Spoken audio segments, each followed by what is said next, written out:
Hello guys, narito na naman po tayo para sa isang magandang anime recap na pinamagatang The Tsukimichi Moonlit Fantasy. Ito ay napalabas noong 2021.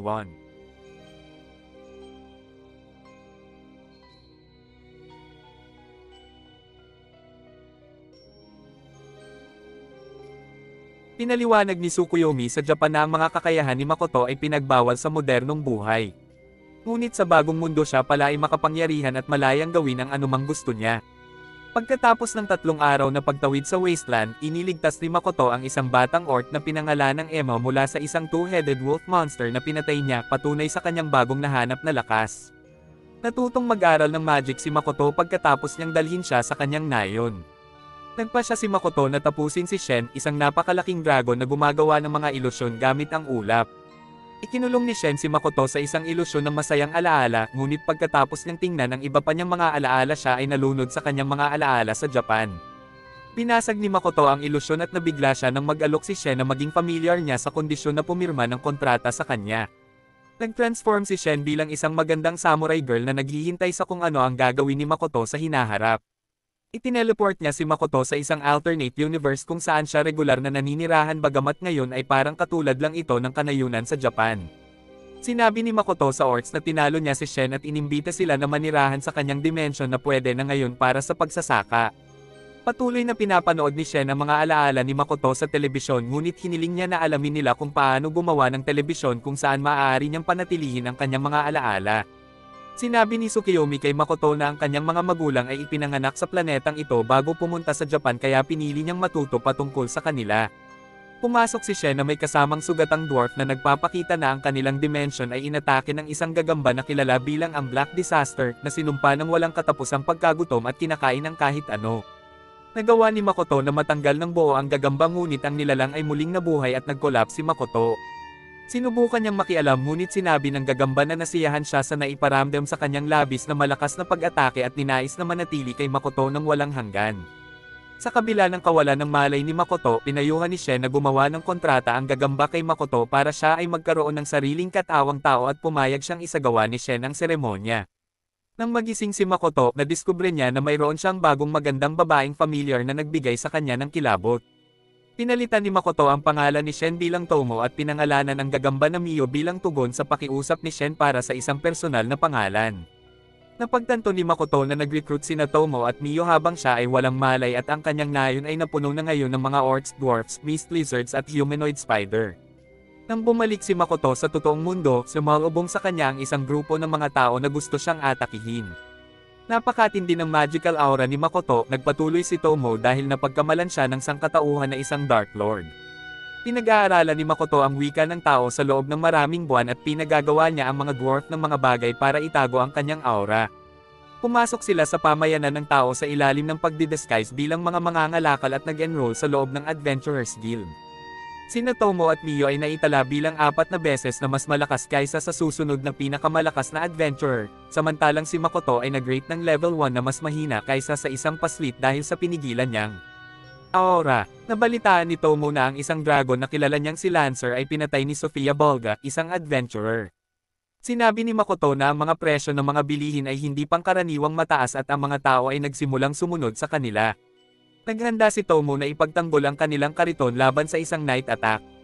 Isang batang babae ang lumapit kina Makoto at Mio habang sila ay namimili. Sinabi ni Rine na ang kanyang kapatid na si Toa ay nawala, at nalaman ni Makoto mula sa mga alaala ng magnanakaw na ang kanilang organisasyon ay binihag siya, kaya sina Mio at Tomo ay ipinadala upang iligtas siya. Nabahala si Makoto na si Toa ay kamukha ng isang babaeng kilala niya sa Japan na nagngangalang Hasegawa. Si Toa at ang hamuli sa kanya na si Mills Ace, ang kasalukuyang pinakamalakas na adventurer, ay natagpuan ni Mio at Tomo. Ipinaliwanag ng Secret Commander ng mga magnanakaw na kamakailan lang ay lumapit sa lungsod ang isang Demon Lord at may patong sa ulo nito, at walang kamalay-malay na ang Demon Lord ay si Makoto. Nadulas si Rinan at nasabi sa mga magnanakaw na ang kariton ni Makoto ay mayroong mahalagang prutas, ngunit nabili na nila ito. Inutos ng mga magnanakaw na nakawin niya ang ginto ni Makoto upang mabayaran ang mga obligasyon ni Toa. Inisip ni Rina na pagkatapos ng kabaitan ni Makoto ay hindi niya magagawang magnakaw sa kanya. Nagpaligsahan sina Mio at Tomo upang makita kung sino ang makakalaban sa pinakamaraming kalaban sa pamamagitan ng pagkatalo kay Miles sa kanyang mga magnanakaw at pagsira sa isang bahagi ng lungsod. Pinakialaman ni Tomo ang alaala ng lahat na pinaniwalaan ang mundo na si Setsuyo ay nawasak ng kawan ng halimaw. Nakilala ni Rinan si Toho na halos kapareho ni Hasegawa maliban sa kulay ng kanyang buhok. Pinati ni Makoto sina Mio at Tomo sa kanilang matagumpay na pagligtas kay Toho, ngunit pinabalik sila sa wasteland upang magsisi sa pagpatay sa buong pamayanan ng tao. Dapat na muling magparehistro si Makoto sa susunod na pinakamalapit na bayan pagkatapos masira ang guild ni Setsuya. Habang si Makoto ay naglalakbay upang makipagsapalaran kasama ang iba pang mga adventurer, ay niloko niya si Tomo na mag-training mag-isa sa kagubatan. Kinukolekta nito ang mga mahahalagang sangkap mula sa iba't ibang mga nilalang kabilang ang bihirang ruby eye ants na sinira ni Mio at Makoto. Ipinagdiriwang ng mga adventurer na si Luisha ang Elven Archer, si Hazel ang Human Alchemist at si Renina ang Dwarf Priest Knight sa kanilang muling pagpaparehistro sa Sige Makoto.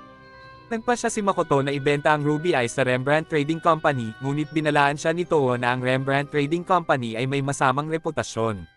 Iniulat ni Emma ang kanilang pag-unlad nang siya ay bumalik sa kanyang nayon. Ang humanoid spiders ay naninirahan sa mga bundok, ang dwarfs ay nagtatayo ng mga istruktura, ang mist lizards ay naglilinis ng mga bukid at ang mga orcs ay nagtatayo ng isang kastilyo para kay Makoto. Nababahala si Makoto dahil matagal nang nawawala si Tomo. Binigyan ng mga duwende si Makoto ng kasuotan ng mga ngalakal para tulungan siyang itago palalo ang kanyang aura, ngunit ang kanyang magic ay masyadong malakas dahilan para ito ay mabasak. Napagtanto ni Makoto na ang mga magical materials na lumaki sa demiplane ay mas malakas kaysa sa mga binuo sa Earth. Bumisita si Makoto kay Rembrandt dala ang Ruby Eyes at nakita niyang mahirap harapin ang pamamahala. Si Patrick Rembrandt, ang manager, ay mukhang walang pakialam hanggang sa makita niya ang Ruby Eyes at humingi ng paumanhin. Tuwang-tuwa niyang sinabi na ang Ruby Eyes ay gumagawa ng ambrosia, isang lunas para sa kanyang asawa at mga anak na babae na sinumpa ng mangkukulam. Si Makoto ay nagparehistro bilang isang mangangalakal at mabilis na dumaan sa written exam na isang simpleng middle school math. Ang pangalawang pagsubok ay nangangailangan niya na mangolekta ng 4 na nakamamatay na bagay, ngunit gumamit siya ng isang patakaran na nagpapahintulot sa kanya na palitan ang mga ruby ants ng item na katumbas ng halaga. Bumalik si Makoto sa demiplane kung saan gusto niyang gumawa ng hidden portal para linlangan ang mga naglalakbay na mga ngalakal sa pag-iisip na ang demiplane ay isang hidden city, kung saan maaari silang mag-trade ng demiplane items at pagkatapos ay bumalik sa dimension na lumikha ng isang market para sa demiplane goods. Na-addict na si Mio sa mga alaala niya sa anime at sa cartoons ng mga bata. Napagtanto ni Makoto nang mahanap niya si Tomo kasama si Mio nang pinili ni Makoto na matulog mag-isa kaysa pumili ng isa sa kanila. Natarante sina Tomo at Mio at nagpas siyang gumawa ng diskarte sa pamamagitan ng pang-aakit. Iniling ni Makoto kay Hazel na tulungan siya sa paggawa ng ambrosia at tinanggap ito ni Hazel. Nang mapansin ng isang adventurer si Makoto, nagpasya siyang magtipon pa ng maraming adventurer hanggat maaari upang pigilan si Patrick na gawin ang anumang ginagawa niya kasama si Makoto. Kasama ni Patrick ang witch doctor na sumumpa sa kanyang pamilya na pinatay ng palihim. Ang ambrosia ay tinimpla na ni Hazel. Nakontrol ni Makoto ang asawa ni Patrick na si Lisa na naging isang halimaw at naibigay ni Patrick ang ambrosia ng mabisa. Ginamit din nila ang ani nito sa paggamot sa mga anak na babae ni Patrick. Bumalik si Makoto kina Tomo at Mio, ngunit sinalakay sila ng adventurer na si Lime Lotte at ang kanyang hindi mabilang na mga dayuhan.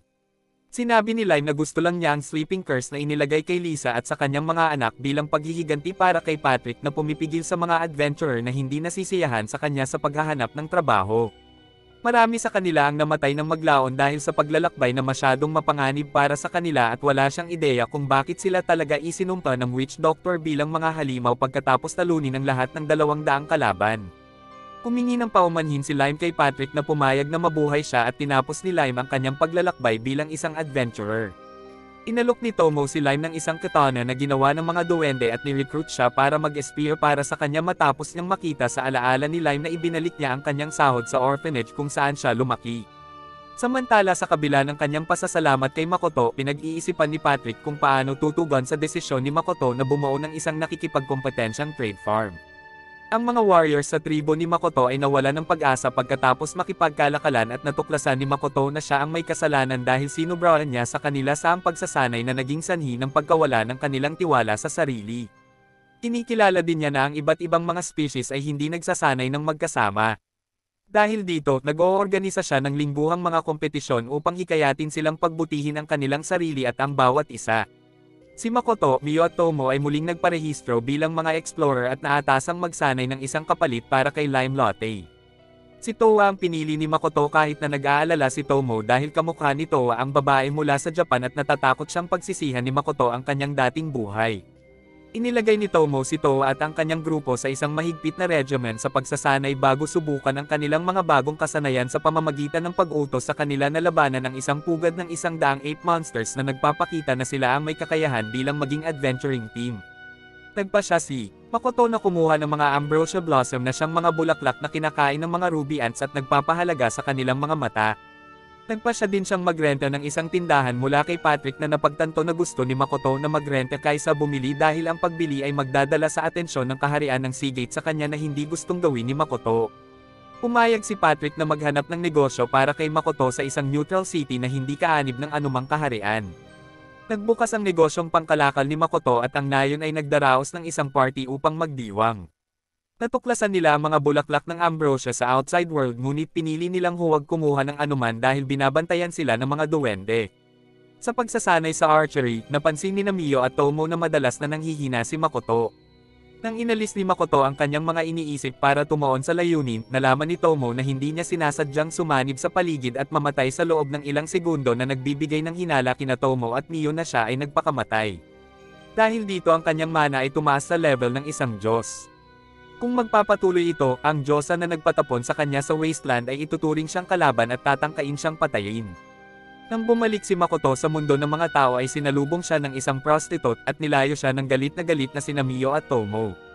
Si Makoto ay natakot at tumakas sa pamamagitan ng isang portal. Ang mas malakas na kagamitang pang-aapi ay ginawa ng mga duwende. Inimbitahan ni Makoto si Mio na tulungan siyang makipag-ayos sa mga duwende pagkatapos nitong humingi ng tawad sa inasal nila ni Tomo. Ang iba pang mga adventurer na isa sa kanila ay ang prostitute ay lumitaw din upang nakawin ang bulaklak na nag-udyok sa mga duwende na umatake. Ipinakilala si Neil Jestori at iba pang mga nakatatanda kay Makoto. Si Adano Neil, ang anak ni Jestori ay nagalit sa pagbuho ng harang sa kagubatan.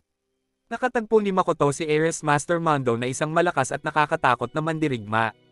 Natakot si Mio na sinapian si Mondo at narinig niya si Adano at isang hindi kilalang tao na may telepathic siya tungkol sa mga demonyo. Nang maglaon, isang espiritu ang tumakas sa katawan ni Mondo at kinain ang buhay ni Adano na pinapatay siya dahil sa pakikisalamuha sa mga demonyo. Kinilala ni Makoto ang nilalang bilang isang leech at nakuha niya ito. Sinasabi ni Leech na siya ay naging isang leech nang hindi sinasadya habang sinusubukang maging isang Grant, isang tao na tulad ng isang Diyos ay maaaring malayang gumala sa pagitan ng iba't ibang mga universe. Inamin ni Tomo na nasa likod niya ito. Ang mga Grants ay hindi mga tao na maaaring maglakbay sa halip sila ay mga ordinaryong tao na nagkataong naglalakbay at sa gayon ay makuha ang titulo ng Grants. Malugod na tinanggap ni Leech ang alok ni Tomo na gumawa ng kontrata kay Makoto at turuan siya tungkol sa magic na napagtanto na sinayang niya ang kanyang buong buhay para sa isang hindi maabot na layunin. Ang pagbuo ng isang kasunduan ay nagkapagpabago kay Leech mula sa isang kalansay sa isang gwapong binata. Natamba si Tomo ng isang supernatural explosion sa nayon. May kakayahan si Makoto at Leech na pagalingin ang mga nasaktan. Napagtanto ni Makoto na ang pagsabog ay nagbukas ng portal sa labas ng mundo. Ang pagsusuri sa fragment ng memorya ng prostitute ay nagpapakita na siya at ang kanyang mga kasamahan ay nagtangkang magnakaw ng mga magical goods at nang hamarang ang mga gwardya sa isa sa mga magic ring ni Makoto ay sumabog at pinatay ang fragment ni Tomo pati na rin ang isang orc. Tinabol ni Makoto ang prostitute at walang awang pinatay siya bilang ganti. Pagkatapos ng libing, nalaman ni Makoto mula kay Leech na kilala ngayon bilang si Shiki na nakita niya ang mga alaala ng prostitute dahil ang memory viewing ay isa sa mga abilidad ni Tomo. Inutusan ni Makoto ang pagtatayo ng mga harang upang panatilihing malayo sa komunidad ang sinumang mga adventurer na pumupunta sa Demiplate. Bumisita si Makoto kay Patrick na nag-set up ng shop ni Makoto sa Rustguard Academy na isang neutral city. Nais ni Makoto na bisitahin ang akademya upang magkaroon ng mas mahusay na pag-unawa sa mundo, ang Diyosa at sangkatauhan. Isinama niya si Shiki dahil baka matagal siyang mawala at nagbigay pa siya ng ilang alaala kay Mio at Tomo bilang regalo. Habang naghahanda silang ilipat ang pwesto ng Diyosa ay natigil si Makoto nang siya ay ma-teleport na dinala siya sa isang malayong battlefield kung saan ang dalawa sa kanyang mga daliri ay pinutol ng mga sundalong demonyo. Sinabi nila na sumama sila sa hukbo ng demonyo upang lipulin ang mga tao sa balat ng lupa. Sinira ni Makoto ang legendary sword ni Sofia sa pamamagitan ng pag-alis ng lahat ng kanyang kagamitan at sa pag-ubos ng kanyang mana na nakapagpabigla kay Mitsurugi gamit ang kanyang magic. Nag-teleport si Makoto palayo na iniwang buhay sina Mitsurugi at Sofia at nangakong maghihiganti. Nalaman ni Patrick na isang mahusay na mage ang nagwasak sa Demon Army ngunit wala siyang ideya na ito ay si Makoto. Naramdaman ni Shiki na ginamit ng Diyosa si Makoto para lipulin ang hukbo at binabantayan sila. Sinabi ni Tomo na ginamit niya ang mana ni Makoto mula sa isang itinapon na singsing upang lumikha ng isa pang fragment na pinangalan ng Komoy, at nagalit si Mio nang tawagin ni Komoy si Makoto bilang papa. Sa wakas ay matagumpay na nagtayo si Makoto ng isang shop at natuklasan na ang mga demonyo at hukbo ng tao ay nagdulot ng matinding pinsala sa isa't isa pagkatapos niyang mag-teleport palayo, pati na rin ang paglahok ng dalawa pang Diyosa na tinawag na mga bayani sa digmaang iyon. Ang komunidad ay nagdaraos ng isang kapistahan upang ipagdiwang ang negosyo ni Makoto at naisip na magkakaroon siya ng magandang kinabukasan. Sa kabila nito, ang kapistahan ay naantala ng isa pang pagtatalo sa pagitan ni Mio at Tomo na nag-udyok kay Makoto na muling pag-isipan ang kanyang desisyon at naniniwala siya na ang inaasahan niyang magandang hinaharap ay lubhang magiging mahirap abutin. At dito na nga nagtatapos ang recap natin para sa araw na ito. Like and subscribe for more anime recaps. Thanks for watching.